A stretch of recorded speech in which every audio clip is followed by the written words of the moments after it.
Good Yontif. Anyone with a taste of history knows that this is not the first time that humanity, nor that subset of humanity known as the Jews, have been called on to respond to a public health crisis. We could go back as far as the Bible, when the plague of the firstborn was defended by way of dabbing sheep's blood on a doorpost, or later in the desert wanderings when Moses erected a brass serpent to ward off illness. Slightly more recently, during the Polish smallpox pandemic of 1889, Jewish women conducted a plowing ceremony around their village, as men did with their Torah scrolls, to mark out a magic circle to protect the village from illness and demons.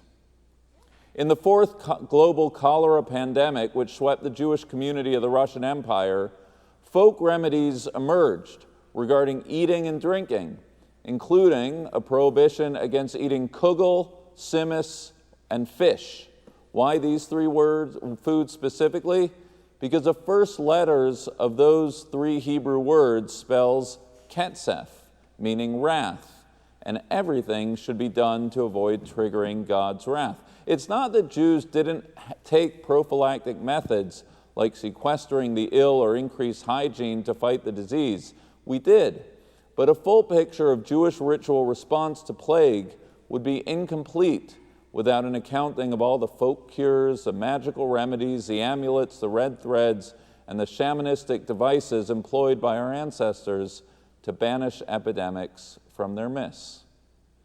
And of all the ritual responses to all the plagues and pandemics that have befallen the Jewish people, by far the most peculiar in my mind is the cholera wedding, which is sometimes called a black wedding, or in Yiddish, a schwarze chatana.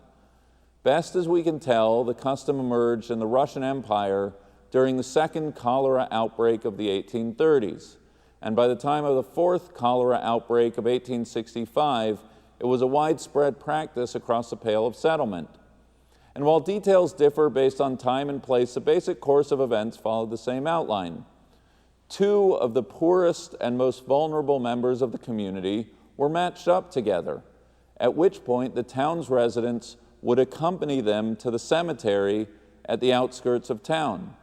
A chuppah would be set up in the cemetery, the dowry provided by the townspeople, and the couple joined in holy matrimony in the cemetery amidst a joyous crowd. We have no record regarding the degree to which these marriages lasted. What we do know is that the custom of a black wedding in the face of cholera, influenza, typhus, or even COVID, an Israeli paper recently reporting a wedding of 2 orphans in a Bnei Brak cemetery. It is the most enduring Jewish ritual response in the face of a public health crisis. And if you're wondering how it is that I know so much about these black weddings, it's not because I have ever officiated at one or have any intention to. The destination weddings at which I long to officiate do not involve a cemetery. I learned about black weddings because the world authority on them is a man named Professor Natan Meir, who also happens to be the grandson of one of my distinguished predecessors, Rabbi Judah Nadich of blessed memory. A few years ago, you may recall that I leaned on another Nadich grandson, a master chef, for a honey cake recipe. This year, cholera weddings. It's been that kind of year. So I called Professor Meir and I asked him to tell me not so much about the weddings, because he's already written a book about them, but rather what he believed that the participants of these black weddings believed they were doing, why they thought that this particular ritual would stave off a plague. One possibility Professor Meir offered was to understand these weddings as an act of communal charity, a gesture to appease an angry God during a time of displeasure. Alternatively, one might argue that by singling out the most vulnerable members of the community, a statement's being made about shared responsibility for a society's weakest members at all times, but especially in a time of crisis. Professor Meir's opinion, a bit more darkly, is that by choosing a bride and groom from the margins of society, all the more so during a time that Christian society had put the blame for the pandemic on Jews, The couple functioned as a form of a scapegoat, substitute victims for the epidemic. There are all sorts of possible explanations to the strange ritual, and nobody's ever going to know for sure. Like many rituals, the thinking behind it differed from place to place and time to time.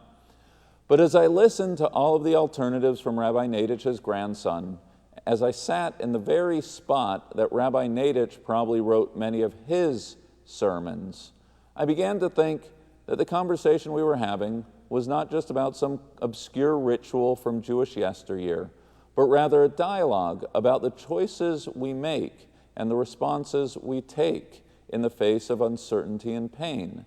The decision of those communities to affirm life in a place, a cemetery, and a time, a plague, so filled with loss. A wedding, the very symbol of hope, love, and future thinking. In a cemetery, the very place of sorrow, loss, and memory. A stark juxtaposition between despair and hope, fear and love, vulnerability and confidence in the future. Is it possible, I wondered, if in this ritual that we might otherwise dismiss as some sort of primitive Kanahara, a superstitious ritual to ward off evil, our predecessors were both acutely aware of their moment and also providing a bold communal posture to cope with loss, a posture that I believe has much to teach us, not just this year, but specifically at this very moment. Because this moment right now is the moment of Yizkor. We look to this time to walk through the valley of the shadow. If you've received the book of remembrance with the names of our loved ones, now's the time to take a hold of it, but more importantly, to take those names to heart. Whether in print or not, the Yizkor hour is dedicated to the recollection of our loved ones, who no matter when and where they passed, are forever inscribed in our hearts. Those precious souls whom we loved, whom we miss, a sorrow that can overwhelm at any moment, but especially this one. Fathers and mothers, sisters and brothers, husbands and wives, children. Every Yizkor is sacred, but there's something about Yizkor on Yom Kippur, the sanctity of the day, its focus on the fragility of life, that when we arrive at this moment, the ache in our hearts is particularly acute. But that ache that we feel, it's not a solitary emotion. At Yizkor, it comes with its companions. At the very least, the emotions of gratitude and love. As per the relationship, so too the loss. We miss that person, we long for that person, because we love that person, and we're grateful for that person's life. The task of Yizkor, it's different than the task of a funeral. Our goal today is not merely to mourn. Our goal is memory. That is, after all, what Yizkor means, remember. We focus on life, not only on death. We review as best we can the values that animated the one for whom we long, to think about the ideas and the ideals that gave them life. What were their passions? What were their loves? Can we name the setbacks from which they heroically rebounded? Dare we identify the defeats that they stoically learned to manage and navigate throughout their years? To the question of how they would want to be remembered, I have to believe that it would be how they lived, not how they died. In explaining a black wedding, the 19th century Rabbi Meir Yechiel Lipitz wrote, "V'zehu ha'ta'am, kedei lismoch et ha'olam." This is the reason, in order to bring joy to this world. Yes, the backdrop of Yizkor is death, but the foreground is life, the joy, the kindness, the love that infuse the days of those whom we recall. We would be doing ourselves and our loved ones a terrible disservice were we to use this time for the sole purpose of thinking about their passing, or how unfair the world is, or how painful it is to live without them. Counterintuitive as it may sound, there's an element of Yizkor that's intended to be a gift, sacred time we set aside to meditate not on death, but on life. The insight that the focus of Yizkor is not only death, but life, clarifies not just the task of looking back, but also looking forward. In the days leading up to the holidays, some, if they've been able, have observed the custom of kever avot, of visiting the graves of our loved ones. The other week, I myself placed stones on the grave of Rabbi and Mrs. Nadich, amongst others, as I recited memorial prayers. We do so in order to remember. We do so, according to tradition, in hopes that the merit of our loved ones' good deeds will help tilt the balance of God's judgment in our favor. But most of all, we do so in order that we, the living, leverage the year ahead purposefully, filling it with love and meaning. There's undoubtedly an element of the Black Wedding, which is a community's way of affirming life in the face of death, a recognition that fragile and fleeting as life may be, and that while one fate awaits us all, we can and we must choose life. It's somewhat reminiscent of the Talmudic dictum about which I've preached on before, Ma'avirin et hamet lifnei hakala, that in the case of a funeral procession and a wedding procession, the wedding procession always takes precedence. Yizkor is about our loved ones, but Yizkor is also about us, about our ability to learn from their lives, to stare in the mirror of our own mortality, and in the face of it all, to choose life. How effective was a Black Wedding in staving off the effects of a plague? Nobody knows. Given its roots in superstition, I imagine its therapeutic effects were more psychological than medical. But what I do know, and what you know, and what we all know, is that this time of COVID has brought us to terms with an aspect of life that intellectually we always know to be true, but more often than not, we choose not to acknowledge. The intense anxiety that comes with human vulnerability, the fear for our own mortality, and the knowledge that none of us will be in this world for as long as we would like or would lead ourselves to believe. Ultimately, I think the image of a chuppah in a cemetery, it's not just about memory, nor about joy in a place of mourning, or even a prompt to consider our own mortality.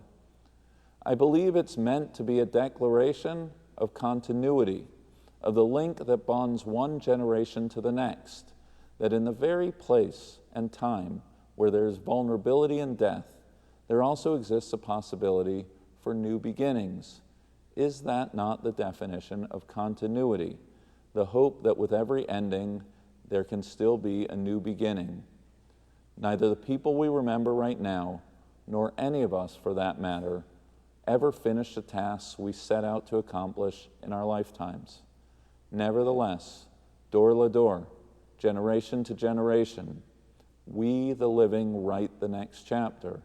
That is how we honor our loved ones.